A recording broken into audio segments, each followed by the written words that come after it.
যারা পার্বত্য অঞ্চলে, বর্ডার এলাকায়, উত্তরাঞ্চলে বিভিন্ন জায়গায় আমরা তো সফর করি, আমরা তো জানি বিভিন্ন জায়গায় এমনও ঘটনা ঘটেছে যে মানুষ দলে দলে খ্রিস্টান হওয়া শুরু করেছে।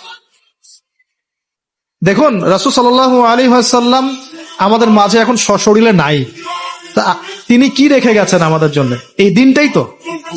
আমরা, আমার পকেটেও তাসবিহ দানা আছে, গুনতে সহজ লাগে, আল্লাহুম্মা সাল্লি আলা মুহাম্মদ, আল্লাহুম্মা সাল্লি আলা মুহাম্মদ, এটা গোনা তো সহজ, বসে বসে দরুদ পড়া তো সহজ, কিন্তু রাসূল সাল্লাল্লাহু আলাইহি ওয়াসাল্লামের দ্বীনের হেফাজত করা তো এত সহজ না।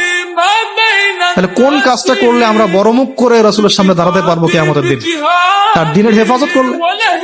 তো আমরা অমুসলিমদের মধ্যে দাওয়াতি কাজ তো করছি না, যারা করছে তাদের সংখ্যা খুবই কম।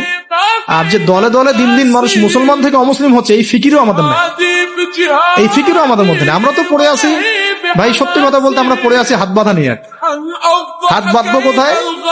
পায়ে পা কি কেমন করে লাগবে? কেনি আঙ্গুল নাকি গোড়ায় গোড়া? মানে আমাদের চিন্তা ভাবনা গুলো অনেক বিশাল। আমরা একদম মানে ওয়ার্ল্ড নিয়ে চিন্তা করতেছি। হ্যাঁ, আমরা চিন্তা করতেছি একদম ইসলামিক রেভলিউশন, খিলাফা, এই সেই, অথচ বাস্তবিক অর্থে আমাদের চিন্তা কোন জায়গায়? কেনি আঙ্গুলে না গোড়ায়? আপনি হাতটা উঠাবেন না উঠাবেন, আপনি বাঁধলেন কোথায়? অনেকের অ্যাটিটিউড এতটাই এগ্রেসিভ, মনে হয় যে হাত নিচ থেকে উপরে আসা মানে হচ্ছে অমুসলিম থেকে মুসলমান হয়েছে।